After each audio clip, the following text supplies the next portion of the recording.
These shots caused astonishment and ridicule in Europe, but envy on the Black Continent. Despite the hot weather, none of the participants in the ceremony dared to take off the thick clothes of the Napoleonic era. Each movement was well trained. And this child obediently and wearily played his role as the son of the radiant ruler, the imperial prince.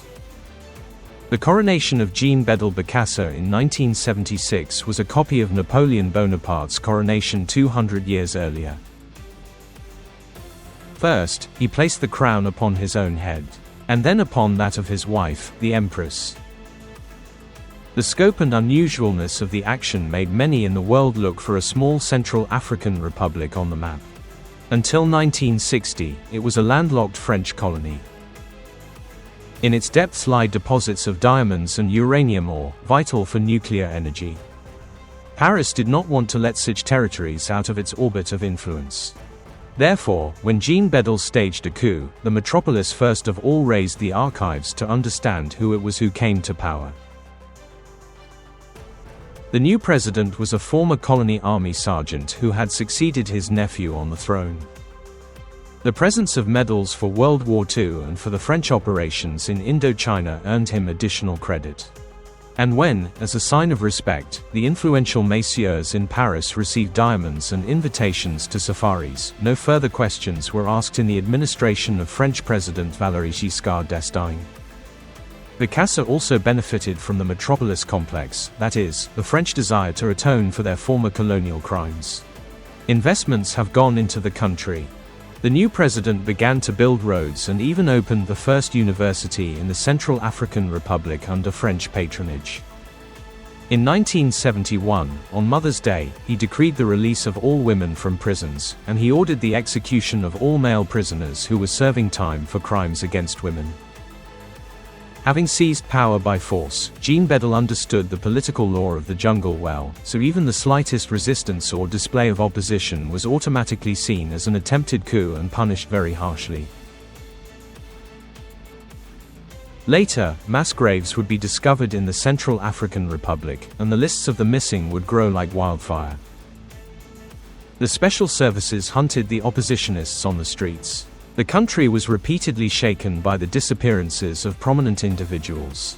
The bloody way he ruled concerned few outside the Republic.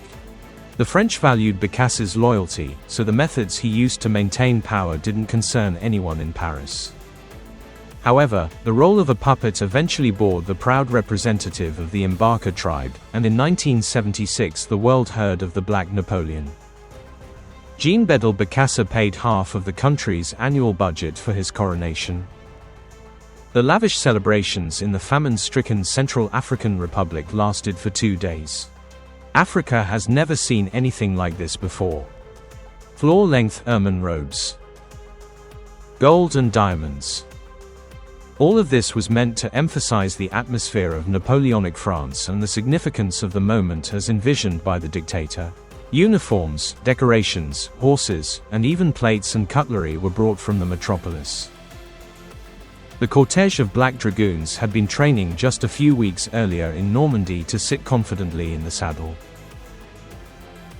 Most of the costumes were also sewn in France. The monarch was dressed by the Jeslin Company, which had once prepared Napoleon's coronation.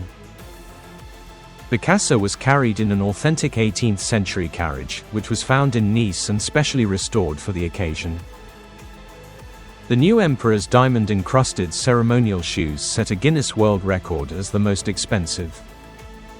The crown was worth more than $2 million. Overall, the coronation cost $25 million. The official part was continued by a festive dinner. The tables were bursting with delicacies, mainly brought from France or prepared by local chefs. During the meal, Bokassa I smilingly told French Minister Robert Galli, "You probably didn't notice, but I served you human flesh." The Paris delegate later admitted that he had doubts until the end whether it was a joke. The cannibalism of the Black Emperor became legendary. He was accused of practicing an ancient African cult, according to which, by eating an enemy or a ritual sacrifice, you can protect yourself from dangers and absorb their power. Stories about special refrigerators with the bodies of stuffed ministers, disobedient officials, and even the murder of children, who then ended up on the table, still chill the blood. The Soviet pilots who transported Bokassa said that on long trips he always took special canned meat with him. Others were forbidden to touch them. Human flesh was served under the name sugar pork. The horrific tastes were dissected in detail by the French press. This topic overshadowed the political eccentricities of the African emperor and the Cold War tensions between Moscow and NATO countries. To fund his coronation, the future monarch befriended Libyan dictator Muammar Gaddafi. For the sake of money, he even converted to Islam, though he renounced it immediately after donning the royal mantle. The turning point for Bokassa I was the decree on compulsory school uniforms. It had to be bought at the emperor's factory. For the poor population, it was very expensive, and the Africans began to rebel. Students and children took to the street. After the king's cortege was pelted with stones, the monarch unleashed a massacre. In the spirit of Napoleon, who shot the rebels in Paris with cannons, Black Bonaparte opened fire on the demonstrators. More than 100 miners died in a few days. On the streets, security forces arrested children and threw them into prison. We were snatched off the streets, and no one cared. We were beaten, and then left without food for a long time. France could no longer ignore the bloody dictatorship in the Central African Republic. Paris started developing a plan to overthrow the regime to maintain its image. And when Bokassa I went on yet another visit to Libya, French paratroopers landed in the capital, Bangui. They quickly took control of the government buildings and the royal palace. The reign of the cannibal emperor ended and he went into exile. Royal exile. He settled in France, in a castle previously bought for diamonds. He switched to potatoes. But it was a completely different life. The unwanted Emperor Bokassa I couldn't last long. He did not take off his royal uniform, but in a foreign land it looked even more comical on him. Despite having been sentenced to death in absentia at home, he returned to Africa a few years later and voluntarily faced trial. You keep saying, Bokassa killed someone there, Bokassa ate someone there, Bokassa this, Bokassa that.